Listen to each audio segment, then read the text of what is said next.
Hello guys, इस lecture के अंदर हम कोलिनर्जिक ड्रग्स के बारे में देखेंगे। यहाँ पे मैंने केडीटी की हेल्प ली है, प्लस अदर नोट्स वगैरह की मैंने रेफरेंस लेके ये लेक्चर बनाया है। इसके नोट्स मैंने प्रिपेयर किए हैं। तो देखते हैं कोलिनर्जिक जो ड्रग्स है वहाँ पे अपने दो आते हैं, एक डायरेक्टली एक्टिंग आता है और एक इनडायरेक्टली एक्टिंग आता है। डायरेक्टली एक्टिंग ड्रग्स का मतलब क्या है कि यार वो डायरेक्टली रिसेप्टर के ऊपर जाके एक्ट कर रहे हैं। इनडायरेक्टली में आता है कि वो रिसेप्टर के ऊपर एक्ट नहीं कर रहे, वो एसिटाइल कोलिन एस्टरेज जो एंजाइम है उसको इनिबिट कर रहे हैं। अगर वो एंजाइम को इनिबिट करेंगे देन एसिटाइलकोलिन का डिग्रेडेशन नहीं होगा एंड देन वो उसका अमाउंट बढ़ जाएगा, तो एसिटाइलकोलिन यहाँ पे इंक्रीज हो जाता है। और यहाँ पे क्या है डायरेक्टली में कि डायरेक्टली वो रिसेप्टर के ऊपर जाके ड्रग्स एक्ट कर रहे हैं। सो डायरेक्टली एक्टिंग के अंदर हम देखेंगे एस्टर्स होते हैं जो कि सिंथेटिक है और एल्कलॉइड ड्रग्स होते हैं जो कि नेचुरल है। एस्टर्स के अंदर हमें याद करना है एसिटाइलकोलिन, मिथानिकोल, कार्बोकोलिन, मीथाकोलिन, हमें चार याद करने ABCM। In the natural alkaloids के अंदर हमें देखना है पाइलोकार्पिन, डिटेल में देखेंगे हम इसको। देन आता है अपना निकोटिन आता है, इसको देखेंगे। मस्करिन आता है, इसको देखेंगे। Then lobeline and arecoline. और इसके बाद जो अपने इनडायरेक्टली एक्टिंग थे उसके अंदर हम देखेंगे लाइक रिवर्सिबल एंड इनरिवर्सिबल। रिवर्सिबल के अंदर हमें देखना है लिपिड सोल्यूबल है कि वाटर सोल्यूबल है। तो लिपिड सोल्यूबल के अंदर हमें एक ही ड्रग पढ़ना है, that is physostigmine. And water soluble के अंदर हमें मेनली तो पढ़ना है neostigmine plus pyridostigmine plus edrophonium भी ड्रग्स इसके अंदर आते हैं। इरिवर्सिबल के अंदर हम डिटेल में करेंगे ऑर्गेनोफॉस्फेट्स एंड कार्बामेट्स के बारे में। यहाँ पे ऑक्साइम्स आते हैं, उनका हम प्रॉपर डिटेल करेंगे। सो स्टार्ट करते हैं। सबसे पहले तो आपको पता है कि एसिटाइलकोलिन एस्टरेज होता है जो एसिटाइलकोलिन को साइनेप्स में जो प्रेजेंट एसिटाइलकोलिन जो रिलीज हुआ है नर्व एंडिंग से उसको डिग्रेड कर देता है। इसके अलावा एक और होता है अपना ब्यूटेराइल कोलिन एस्टरेज जो आपको यहाँ पे दिख भी रहा होगा BUCHF। तो एक स्यूडो एसिटाइलकोलिन एस्टरेज होता है, ये मेनली प्लाज्मा के अंदर प्रेजेंट होता है और वो एसिटाइलकोलिन को जैसे ही एसिटाइलकोलिन ब्लड में आता है तो उसको वो तुरंत उसको डिग्रेड कर देता है। तो यहाँ पे कुछ जो मैंने आपको ड्रग्स बताए थे एस्टर्स में, एसिटाइलकोलिन, मिथानिकोल, कार्बाकोलिन, मिथाकोलिन, उनका बताया हुआ टेबल में कि कौन सा ड्रग किससे उसका हाइड्रोलिसिस होता है वो यहाँ पे बताया हुआ है। ओके, तो इस टेबल को देखें तो हमें पता लगता है कि जो कार्बाकोल है वो अपना ना तो एसिटाइलकोलिन एस्टरेज से हाइड्रोलाइज होता है ना अपना ब्यूटेराइल कोलिन एस्टरेज से होता है। एसिटाइलकोलिन दोनों से हाइड्रोलाइज होता है। तो यहाँ पे हम देख सकते हैं कि जो बिथानिकोल है, B4 बिफोर ब्लैडर, तो यूरिनरी ब्लैडर के अंदर होता है और वहाँ पे इसका काम क्या है, ये यूरिनरी रिटेंशन करवाता है। देन जो अपना मिथानिकोल है, M4 मिथानिकोल, और इसका काम है मिथाइलिकोल चैलेंज टेस्ट में यूज़ करते हैं, वो मैं आगे बताऊंगी। सो ये इसका मोटा मोटा सा आइडिया था। देन अपना एक नया ड्रग है दैट इज सेविमिलिन। सेविमिलिन क्या है कि वो M3 रिसेप्टर के ऊपर जाके एक्ट करता है। ओके, और वो स्टिमुलेट करता है ग्लैंड्स को और वहाँ से उनकी फर्दर सिक्रीशंस को इंक्रीज करा देता है। सो सेविमिलिन को हम यूज़ करते हैं जोग्रेन सिंड्रोम के अंदर, जिसके अंदर इस सिंड्रोम में बेसिकली ड्राइनेस हो जाती है माउथ के अंदर, जीरोस्टोमिया एंड ऑल। तो ये था। तो एल्कलॉइड्स के अंदर मैंने बताया था हम पाइलोकार्पिन, निकोटिन एंड मस्करिन के बारे में देखेंगे। जो पाइलोकार्पिन है वो अपना ड्रग ऑफ चॉइस है फॉर नैरो एंगल ग्लूकोमा के अंदर, क्योंकि वहाँ पे नैरो एंगल ग्लूकोमा अपना मिड्रियासिस हो रहा है तो उसकी वजह से हो रहा है। तो पाइलोकार्पिन एक मिड्रियासिस को इनिबिट करके मियोसिस वगैरह करवाता है आई के अंदर, प्यूपिल की डायरेक्शन को कम करता है। देन इसके साइड इफेक्ट भी होते हैं, आप CC से याद कर सकते हैं। C for severe spasm, cry like symptoms, constriction of प्यूपिल, and C for cataract. इसके बाद आएगा अपना निकोटिन। निकोटिन यार हमें याद करना है कि स्मोकिंग सिजेशन के अंदर इसका यूज़ करते हैं और इसका हम लो डोज में यूज़ करते हैं, हाई डोज में यूज़ नहीं करते। And it is Contra indicated in patient of heart disease. जो मस्करिन है वो हम बेसिकली मशरूम पॉइजनिंग के ट्रीटमेंट में यूज़ करते हैं। वहाँ पे आपको मेन याद रखना है कि मशरूम पॉइजनिंग अपने 3 तरह की स्टेजेस पे हो सकती है। या तो वो अर्ली होगी और late mushroom poisoning, and that can be hallucinogenic. ठीक है, इसकी स्पीसीज कौन सी कराती है आप इसको रीड कर सकते हैं। देन टॉक्सिन कौन सा होता है, मेन मैं आपको बताऊंगी कि क्लिनिकल फीचर्स क्या होते हैं। जो अपनी अर्ली मशरूम पॉइजनिंग है उसमें बंदे के अंदर क्या क्या हमें क्लिनिकल फीचर्स दिखेंगे, आप याद करोगे डम ELS से इस ट्रिक, ये ट्रिक है। तो D for diarrhoea, urination, miosis, bradycardia, bronchoconstriction, emesis, lacrimation, salivation, मतलब जो भी मेनली पैरासिम्पैथेटिक सिस्टम के इंक्रीज होने की वजह से जो भी हमें बॉडी में चीज़ें होती हैं वो यहाँ पे इसके सिम्टम्स हैं। लाइक डायरिया होता है, यूरिनेशन होती है, आएगा मियोसिस होता है, तो वो यहाँ पे आप देख सकते हो। तो इसके ट्रीटमेंट के लिए हम क्या करेंगे, एट्रोपिन। एट्रोपिन क्या है, मस्करिनिक ब्लॉकर है ना, तो M1 M2 M3 इन सबको ब्लॉक कर देगा। ओके, तो M1 स्टमक के अंदर उसको ब्लॉक करेगा, M2 हार्ट के अंदर ब्लॉक करेगा, देन M3 जो अपनी ग्लैंड्स वगैरह के अंदर प्रेजेंट है उन सबको ब्लॉक कर देगा। तो जो हमारे क्लिनिकल फीचर्स आ रहे हैं ये नहीं आएंगे। जो अपनी लेट मशरूम पॉइजनिंग है वहाँ पे हमारी होती है हिपैटोटॉक्सिसिटी। तो जो ड्रग हम देंगे, कोई हिपैटो प्रोटेक्टिव ड्रग हम वहाँ पे उस केस के अंदर देते हैं, लाइक थायोसिटिक एसिड एंड सिलिबिनिन देते हैं। नेक्स्ट अपना जो हेलुसिनोजेनिक है वहाँ पे जो ड्रग देते हैं हम, तो पहली बात तो वहाँ पे जो क्लिनिकल फीचर्स है उसमें है अपनी हेलुसिनेशंस आती हैं, एक्साइटमेंट, डेलीरियम, ये सब आ सकता है, क्योंकि जो यहाँ पे ये इंटरफेयर करता है with GABA A channel in the brain. तो ब्रेन से जो भी रिलेटेड हेलुसिनेशंस वगैरह है वो क्लिनिकल फीचर इसका होता है। तो कोई स्पेसिफिक इसका एंटीडोट नहीं है, बट यहाँ पे हम फाइजोस्टिगमिन, डाइज़ेपाम जो ये है ये सब हम दे सकते हैं। ओके, तो इसके बाद अभी देखते हैं, ये तो हमारा हो गया डायरेक्टली एक्टिंग के बारे में हमने देख लिया। एस्टर्स एंड एल्कलॉइड्स में हम देख लिया। एल्कलॉइड्स के अंदर पाइलोकार्पिन, निकोटिन एंड हमने मस्करिन डिटेल में कर लिया। देन एस्टर्स के अंदर हमें ABCH लाइक एसिटाइलकोलिन कर लिया, मिथानिकोल कर लिया, मिथाकोलिन कर लिया, कार्बेकोल कर लिया, बिथानिकोल। B4 बी फॉर ब्लैडर के ऊपर इफेक्ट होगा, M4 मिथानिकोल, M4 इसका हार्ट के ऊपर, मायोकार्डियम के ऊपर इफेक्ट होता है। देन कार्बेकोल एंड एसिटाइलकोलिन हमने देख लिया। उसके बाद हम देखते हैं इनडायरेक्टली एक्टिंग के अंदर हमने दो बताए थे मैंने आपको, रिवर्सिबल एंड इरिवर्सिबल। रिवर्सिबल के अंदर लिपिड सोल्यूबल होगा एंड वाटर सोल्यूबल होगा। जो लिपिड सोल्यूबल दैट इज फाइजोस्टिगमिन। फाइजोस्टिगमिन एक टर्शरी अमीन होता है, तो टर्शरी अमीन होता है। एंड वाटर सोल्यूबल वाला है वो अपना क्वार्टरनरी अमीन होता है। ओके, तो इसके अंदर नियोस्टिगमिन आता है, पाइरिडोस्टिगमिन आता है एंड एड्रोफोनियम आता है। यहाँ पे आपको याद रखना है कि जो नियोस्टिगमिन है वो मोस्ट कॉमनली हम इसको यूज़ करते हैं, बट जो पायरिडोस्टिगमिन है इसका सबसे बड़ा नाम है ना, तो लॉन्गेस्ट एक्टिंग ड्रग है। ओके, जो एड्रोफोनियम है ये शॉर्टेस्ट एक्टिंग ड्रग है, तो इसका हम एक टेस्ट में यूज़ करते हैं, दैट इज टेंसिलोन टेस्ट, जो हम देखेंगे अभी। और जो फाइजोस्टिगमिन है उसके यूजेस क्या क्या है, सबसे पहला इसका यूज़ होता है एट्रोफिन पॉइजनिंग के अंदर। ये आपको एट्रोफिन पॉइजनिंग में ये ड्रग ऑफ चॉइस है फाइजोस्टिगमिन, राइट। सेकेंड इसका नैरो एंगल ग्लूकोमा में यूज़ करते हैं, क्योंकि नैरो एंगल ग्लूकोमा में क्या हो रहा है, बंदे को मिड्रियासिस हो रहा है, उसकी वजह से ग्लूकोमा हो रहा है।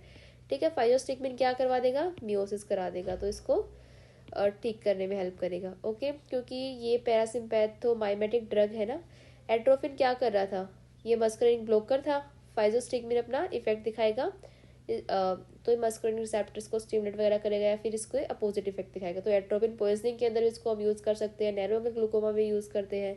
एक और कंसेप्ट दिया हुआ था that is basal nucleus of Meynert. ये अपने ब्रेन में प्रेजेंट होता है, एक एरिया जहाँ पे बहुत सारे एसिटाइलकोलिन रिलीजिंग न्यूरॉन्स होते हैं, वो हेल्प करते हैं the acquiring and retaining the memory. ठीक है, अगर न्यूरॉन की डेथ होती है तो फिर if neuron dies then dementia, memory loss हो सकता है। यहाँ पे इस वाले पार्ट में अगर न्यूरॉन की डेथ होती है तो जनरली देखा जाता है ओल्ड एज के अंदर, 60+ के जो पेशेंट्स हैं उनके अंदर देखा जाता है। तो वहाँ पे इनको हम सेनाइल डिमेंशिया या फिर अल्जाइमर्स डिमेंशिया बोलते हैं। तो इस केस के अंदर हम पहले पेशेंट को देते हैं फाइजोस्टिगमिन। ओके, इसको देने के बाद कुछ पेरिफेरल साइड इफेक्ट तो आएंगे, क्योंकि फाइजोस्टिगमिन तो सबको स्टिमुलेट करेगा, मस्कुलिन वगैरह को, तो हमारे पेरिफेरल साइड इफेक्ट हमें देखने को मिलते हैं। देन हम देते हैं टैक्रीन देते हैं, क्योंकि फाइजोस्टिगमिन यार 50% तो ब्रेन में इसका इफेक्ट होता है एंड 50% इसका पेरिफेरल पार्ट्स में इसका इफेक्ट होता है, तो इसका पेरिफेरी में बहुत साइड इफेक्ट्स है। तो देन हम देते हैं टैक्रीन। जो टैक्रीन है उसके 99% वो ब्रेन में एंट्री है उसकी, इवन 99% से भी ज़्यादा। ठीक है, और बहुत कम इसके पेरिफेरल इफेक्ट्स होते हैं, बट इसमें कमी क्या है कि ये बहुत शॉर्ट लास्टिंग ड्रग है, तो इसको दिन में कम से कम 4 बार तो हमें लेना पड़ेगा। तो अल्जाइमर के बंदे को वैसे इतना कुछ याद नहीं रहता, तो वो इस ड्रग को 4 बार तो कैसे ही लेगा, राइट। तो फिर इसके बाद नेक्स्ट इसमें है डोनीपेजिल, रिवास्टिगमिन एंड गैलेंटामिन। ये जो ड्रग्स हैं ये लॉन्ग एक्टिंग है, तो अब इनको देना प्रेफर किया जाता है। जो डोनीपेजिल है वो ओरल है एंड लॉन्गेस्ट एक्टिंग है ये ड्रग, वंस अ डे इसको हम ले सकते हैं। अदर्स भी कुछ ड्रग है लाइक NMDA ब्लोकर्स, मेमेंटिन बहुत फेमस है ये वाला जो ड्रग है, ये रिसेप्टर्स को ब्लॉक कर देता है। ग्लूटामेट वाले तो मेमोरी को इम्प्रूव कर सकते हैं। ये एडुकैनुमैब मोनोक्लोनल एंटीबॉडी ये भी है, ये क्या करती है, ये अमाइलॉइड के अगेंस्ट होती है, that cause the destruction of neuron, जिसकी वजह से न्यूरॉन का डिस्ट्रक्शन हुआ था उसके अगेंस्ट है ये एंटीबॉडीज़, ये एडुकैनुमैब, तो ये भी हम यूज़ कर सकते हैं। सो बेसिकली हम यहाँ पे फाइजोस्टिगमिन तो नहीं करते, टैक्रीन भी यूज़ नहीं करते हैं क्योंकि ये शॉर्ट लास्टिंग होता है। तो डोनीपेजिल, रिवास्टिगमिन, गैलेंटामिन, ठीक है, देन NMDA ब्लोकर, मेमेंटिन एंड एडुकैनुमैब। मैंने बताया था आपको जो वाटर सोल्यूबल है वहाँ पे नियोस्टिगमिन, पाइरिडोस्टिगमिन, एड्रोफोनियम। तो जो एड्रोफोनियम देखते हैं यार, इसका टेस्ट में यूज़ करते हैं, वो कैसे करते हैं हम देखते हैं। जो वाटर सोल्युबल ड्रग्स है उनका बेसिकली मिस्थेनिया ग्रेविस के अंदर यूज़ होता है, देन कोबरा बाइट में यूज़ होता है, reversal of muscle relaxants and post operative cases के अंदर कैसे होता है हम देखते हैं। जो मिस्थेनिया ग्रेविस है वहाँ पे क्या होता है, वहाँ पे बेसिकली एंटीबॉडी बन जाती है अपने एनएम न्यूरोमस्कुलर जो रिसेप्टर है उसके अगेंस्ट एंटीबॉडी बन जाती है। उससे होता क्या है कि जो एंटीबॉडी बनने की वजह से या तो जो रिसेप्टर है वो ज़्यादा स्टिमुलेट होगा या फिर वो कम स्टिमुलेट होगा। अगर तो वो ज़्यादा स्टिमुलेट होता है तो उसको हम बोलते हैं कोलिनर्जिक क्राइसिस, अगर उसका कम स्टिमुलेशन है तो वो हो गया मिस्थेनिया ग्रेविस। इन दोनों चीज़ों को डिफ्रेंशिएट करने के लिए हमारे पास एक टेस्ट हो, दैट इज टेंसिलोन टेस्ट, या फिर इसको हम बोलते हैं एड्रोफोनियम टेस्ट। बिकॉज एड्रोफोनियम बहुत शॉर्ट लास्टिंग ड्रग, अगर हम इसको पेशेंट में देते हैं तो इसका इफेक्ट जस्ट 5 to 10 मिनट्स के अराउंड इसका इफेक्ट रहता है। ओके, तो हमने आईवी एड्रोफोनियम दे देना है। एड्रोफोनियम क्या करेगा, पैरासिम्पैथोमाइमेटिक ड्रग है तो एसिटाइल कोलिन को बढ़ा देगा, that will stimulate the NM receptor. Then NM receptor को स्टिमुलेट करने के बाद या तो अगर कंडीशन इंप्रूव होती है देन इट इज मिस्थेनिया ग्रेविस, अगर कंडीशन वर्सन हो जाती है और ख़राब हो जाती है that is cholinergic crisis. Because cholinergic crisis तो क्या हो रहा था, जिसके अंदर एनएम रिसेप्टर स्टिमुलेट हो रहे थे। अगर एड्रोफोनियम देने के बाद और भी ज़्यादा एनएम रिसेप्टर स्टिमुलेट हो रहे हैं तो मतलब उसकी कंडीशन और ज़्यादा ख़राब हो रही है, दैट इज़ कोलिनर्जिक क्राइसिस। तो इसकी अंदर मिस्थेनिया जो ग्रेविस है उसकी ट्रीटमेंट में हम दो तरीके से कर सकते हैं, that is symptomatic treatment and definitive treatment. जो सिम्टोमेटिक ट्रीटमेंट उसमें हम करते हैं relieve symptoms of the muscle, जो भी मसल वीकनेस उसको हो रही है due to formation of antibodies against the NM receptors.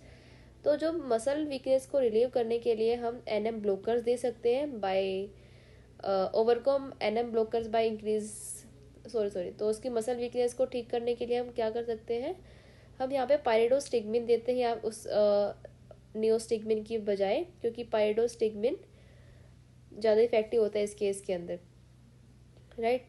So next था अपना डेफिनेटिव ट्रीटमेंट के अंदर हम क्या करेंगे, जो ऑटो एंटीबॉडी बनी हुई है उनको ठीक करेंगे। सिम्टोमेटिक हमने जो सिम्टम्स थे मसल वीकनेस वाला उसको ठीक किया था, क्योंकि यहाँ पे एनएम रिसेप्टर के अगेंस्ट एंटीबॉडी बन रही थी ना, तो हमने क्या किया कि जो पैरासिम्पैथोमाइमेटिक ड्रग्स थे वाटर सोल्युबल वाले हमने वो दे दिए।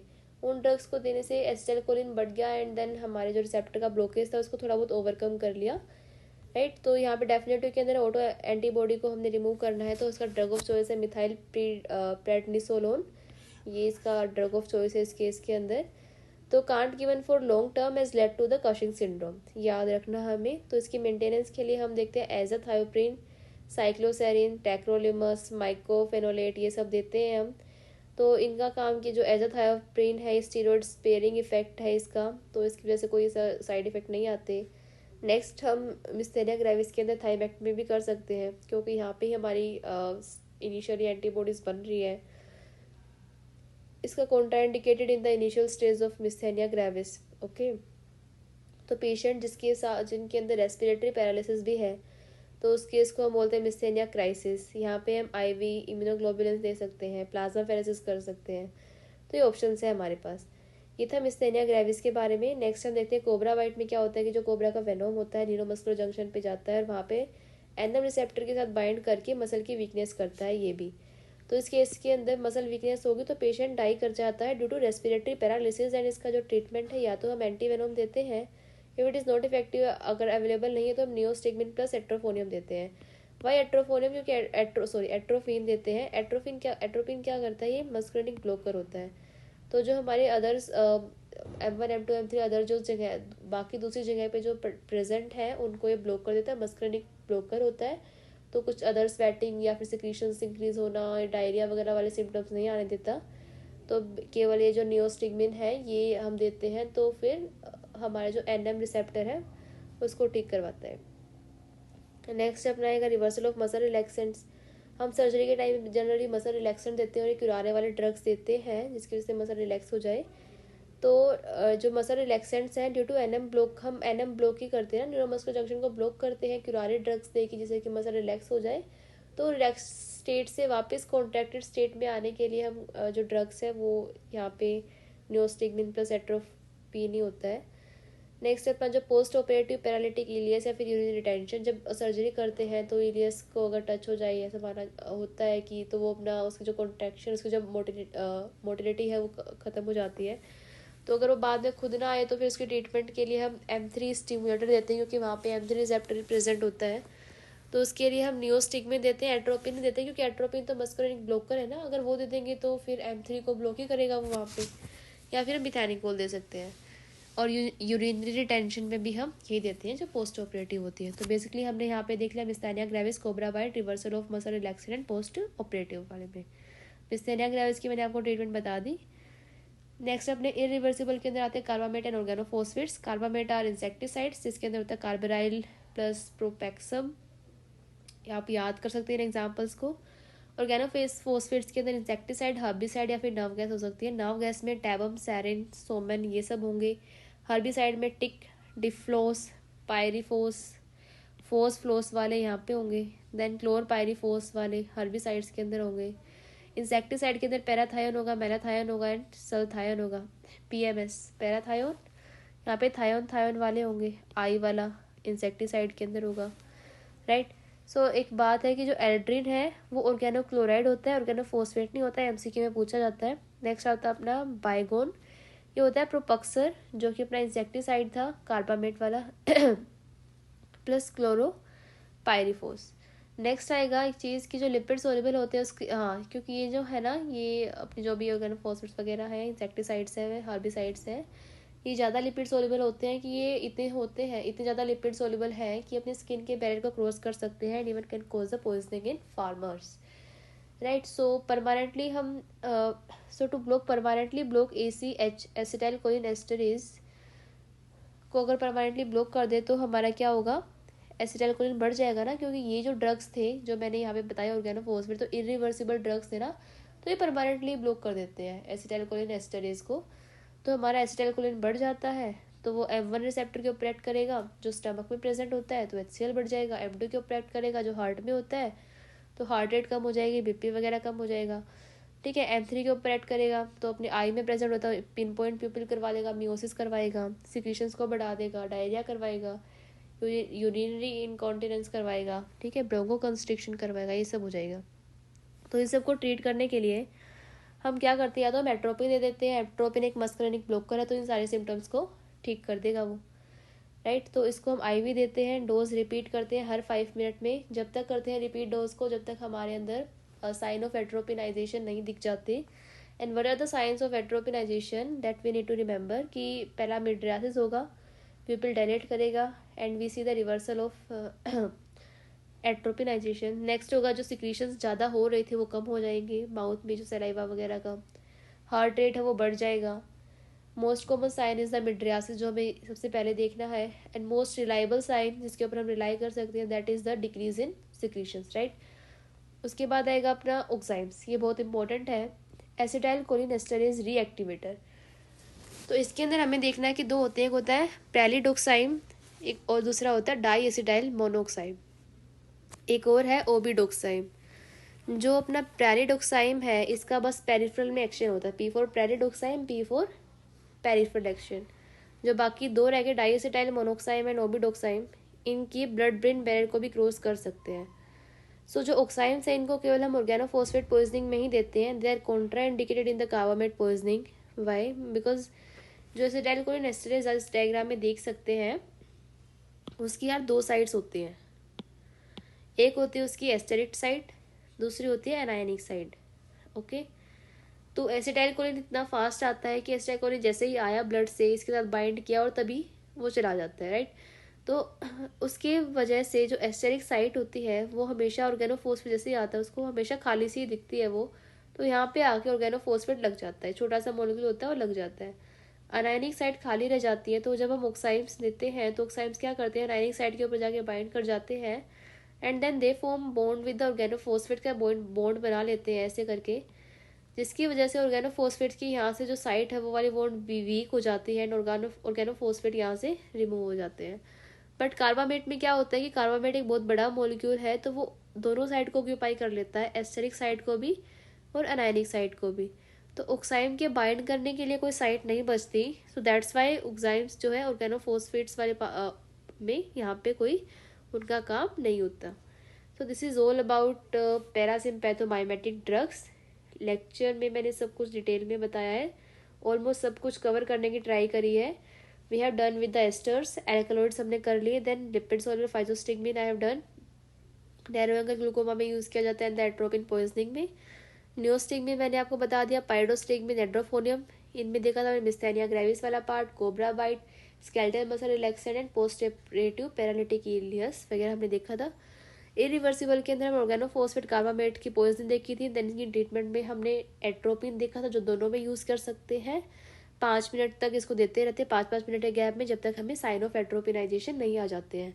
इसके बाद जो ऑक्साइम्स हैं उनको हम केवल ऑर्गेनोफॉस्फेट पॉइजनिंग में देते हैं, ना कि कार्बामेट में। रीज़न मैंने बता दिया, क्योंकि कार्बामेट दोनों साइड को ऑक्यूपाई कर लेता है एसिटाइलकोलिन एस्टरेज की, तो ऑक्साइम के बाइंड करने के लिए कोई जगह नहीं बचती। तो हमने इस लेक्चर में मोटा मोटा यही देखा है। मेन आपको मशरूम पॉइजनिंग देखनी है, अर्ली, लेट एंड हेलुसिनोजेनिक वाली। और जो हेलुसिनोजेनिक वाली है उसके अंदर atropine is contraindicated, but in the early mushroom poisoning atropine is the drug of choice. Why it is contraindicated in the hallucinogenic? Because atropine itself cause the hallucinations and that's why वो यहाँ पे हम नहीं देते। Okay, so it is contraindicated in the hallucinogenic type. Indirectly acting मैंने आपको बता दिया, लिपिड एंड वाटर सोल्यूबल के बारे में डिटेल में। And we have done a concept like of basal nucleus of Maynard. So this is all about parasympathomimetic drug.